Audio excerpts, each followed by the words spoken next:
So in this tutorial, I'm going to go through some bits in the environment. Now, if you haven't heard of the environment before, it can look pretty daunting at first.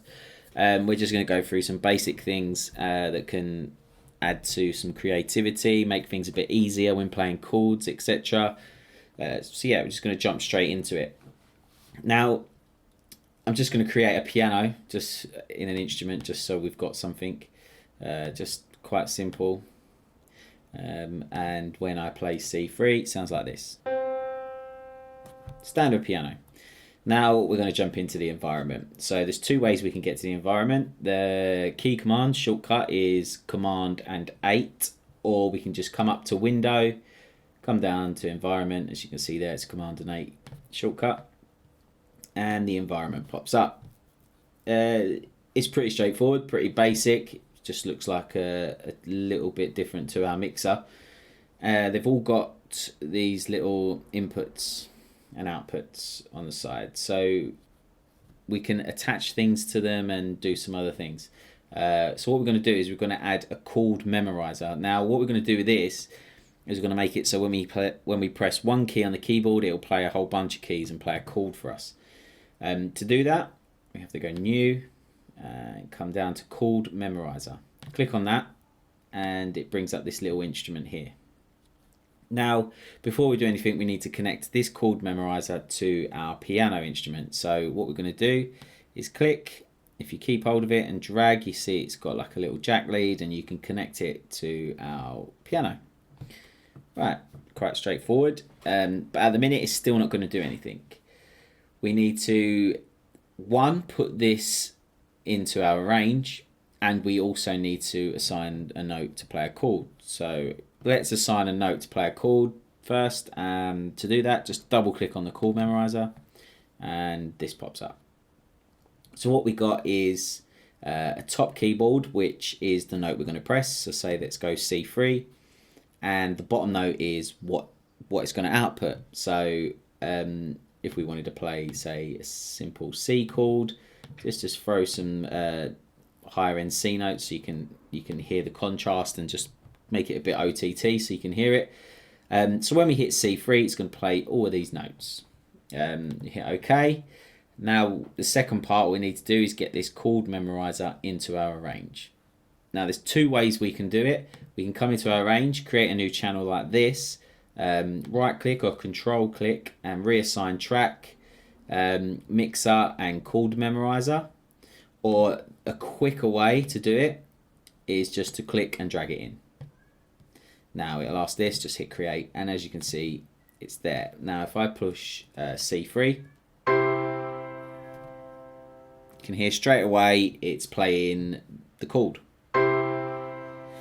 The one thing with the chord memorizer, it doesn't pan it out on all the other notes. So if I hit D now, it's just going to play the single notes. What it does do is it makes that chord for every C note, so up an octave. So if I went up an octave, it does the chord. If I went down an octave, it does the chord. So if you come into environment and come into the keyboard, you click on the C's, you'll see what notes it's going to play. Now what you'd need to do if you're going to play, say, a D chord, you're going to need to assign the notes you want for your D and E, etc. We're just going to keep it with C. Otherwise, it'll be all day just inputting this. So we just keep it with C. Right. So now we've got our chord generator, and we can play C3, and it's playing a lovely chord for us. Now what would be nice is if we had another instrument, and those same chords would play an arpeggiated synth or string sound. So what we can do is we take our second instrument.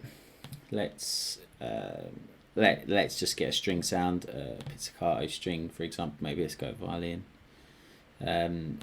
So when I hit the C section, C3, just quite a straightforward hit. Now what we can do is come back to our environment and go back up to New. And when we're down here, you see Arpeggiator. Now, if we hit Arpeggiator, another one of these little instruments comes up. It looks exactly the same as the chord memorizer, and it works in exactly the same way. What we're going to do though is we're going to take the notes from the chord memoriser, they're going to take them out and go into the arpeggiator. So it goes in there. Then that arpeggiator is going to come out and go into our string sound. So now we've got our chord memoriser, which is sending, if when we hit C on the chord memoriser, it's sending that chord all the way to that instrument, but also sending out the chord memoriser when we hit C to the arpeggiator. So now all of them notes are going to be arpeggiated, and that MIDI is going to be sent to our violin. So if we come over here and back in our range and we hit C, you'll notice there's nothing arpeggiated. Now the reason for this is because the timeline needs to be playing. It can't arpeggiate when the timeline's standing still. So if we hit play, for example, and I hit C3,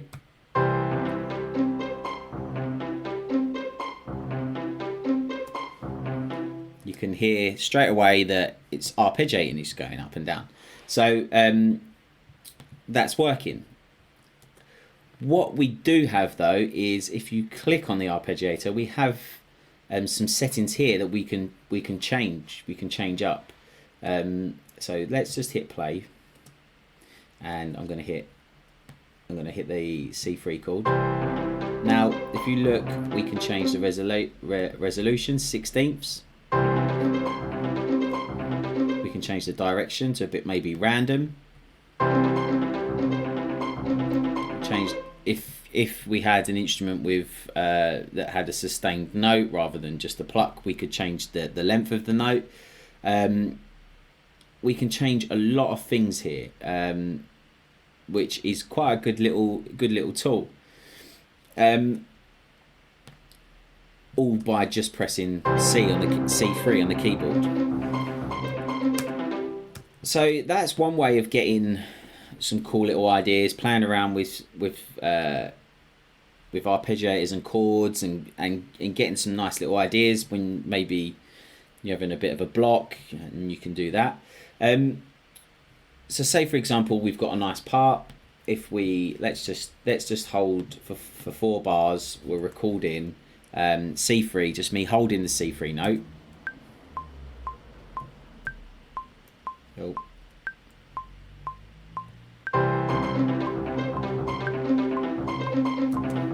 Right. We'll go for 2 bars. So we've just got a held note for 2 bars. When it plays, it is getting out our it's utilizing our chord memoriser and our arpeggiator. For example, if I now wanted that MIDI data, because there is a lot going on, there's a chord playing, but say I wanted the arpeggiated MIDI data, and I wanted that to go on another instrument as well, etc. I wanted to edit some MIDI data.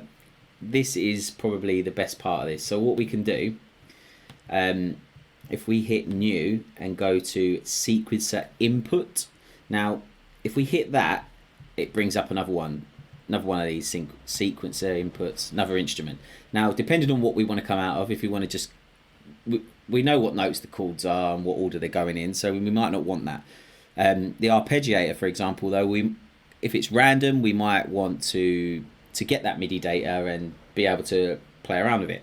So what we can do is, if we go out of the arpeggiator as well into this sequencer input and get that in our range by either creating a new channel like we did with the chord memoriser, or just simply by dragging it in and creating, we can now record that arpeggiated data.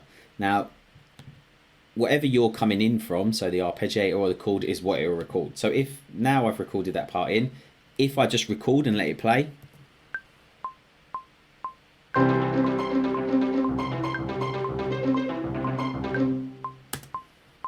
come in here into our piano roll so you can see. As you can see, it's recorded that arpeggiated MIDI data, all from the notes that we've put in the chord memoriser at the front. So the possibilities are quite endless here. You can start playing around with certain sections. You can get the the MIDI data from the chords. If you're playing a lot of chords, and to make it quicker for you than drawing them in, you could just record them in that way. It's a very, very simple way of being able to play chords, arpeggiate them, and then get the MIDI data straight back out. It's very creative. It's great when you've got a writer's block. And it's a very different approach to doing the music. And I hope that this little tutorial, it helps you in progressing and generating and having some fun with this, because the environment is one of the things that really gets turned away by looking it looks a bit ugly and looks a bit complicated, when really it's quite simple and logical, really. So yeah, thank you.